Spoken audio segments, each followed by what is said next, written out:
मित्रांनो, गणित खूप शिकलो, पण हे आयुष्याचं गणित अनेकांना समजत नाही. आई वडील म्हणजे नक्की काय असतं? आयुष्य जगण्यासाठी देवानं दिलेलं ॲडव्हान्स पाठबळ असतं.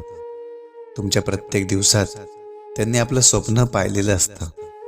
तुमच्या जन्मापासून त्यांच्या मरणापर्यंत त्यांनी आपलं आयुष्य खर्चलेलं असतं. आई म्हणजे तुमच्या आयुष्याच्या गाडीचं योग्य दिशा देणारं स्टिअरिंग असतं. तर अचानक आलेल्या संकटात सावरायला वडील म्हणजे अर्जंट ब्रेकचा पर्याय असतो. आईचं प्रेम हे रोजच्या आयुष्यात कामाला येणारं बँक बॅलन्स असतं. तर वडील म्हणजे गरजेच्या वेळी मिळणारा तुमचा बोनस किंवा व्हेरिएबल पेमेंट असतं. आई म्हणजे तुम्हाला सतत जोडणारं मोबाईलचं नेटवर्क असतं. आणि कधी नेटवर्क थकलं तर वडील अर्जंट SMS असतात. आई म्हणजे तुमच्या आयुष्यातलं अँटीव्हायरस असतं. तर शोधून काढलेलं व्हायरस संपवायचं वडील हे क्वारंटाईन बटन असतं. आई म्हणजे तुमच्या आयुष्यातलं शिक्षणाचं विद्यापीठ असतं. तर वडील म्हणजे चालती बोलती अनुभवाची फॅक्टरी असते.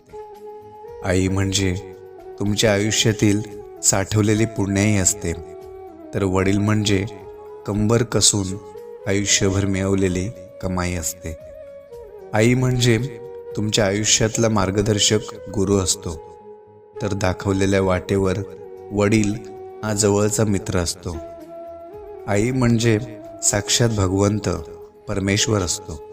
तर त्या परमेश्वरापर्यंत पोचवणारा वडील एक संत असतो.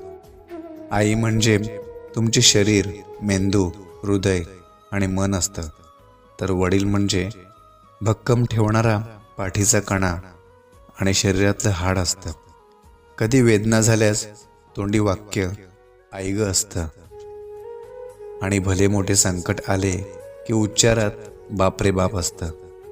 परमेश्वर समोर आला तरी उभे राहायला वीट फेकलेलं पुंडलिकाचं मन असतं. त्याच्या आईच्या बापाच्या रूपात विठ्ठलाने स्वतःलाच तिथे पाहिलेलं असतं. म्हणूनच म्हणतो, परमेश्वर, अध्यात्म, भगवंत हे सगळे अजब गणित असतं. त्या सगळ्यांपर्यंत आई वडील हे एक कनेक्शन असतं. आई वडील म्हणजे नकळत मागे असलेली मायेची सावली असते. उगाचच नाही, आपल्या संस्कृतीत मातृदेवो भव आणि पितृदेवो भव असं म्हटलेलं आहे. आई वडील असून सुद्धा जर ते आपल्यासोबत राहत नसतील तर या जगातील महान सुखशांती, समाधान व आनंदापासून तुम्ही वंचित आहात असे समजा. खरंच आई वडिलांच्या सेवेसाठी कधीही नाही म्हणू नका. कारण आपण हे जग पाहतोय ते फक्त आपल्या आई वडिलांमुळेच.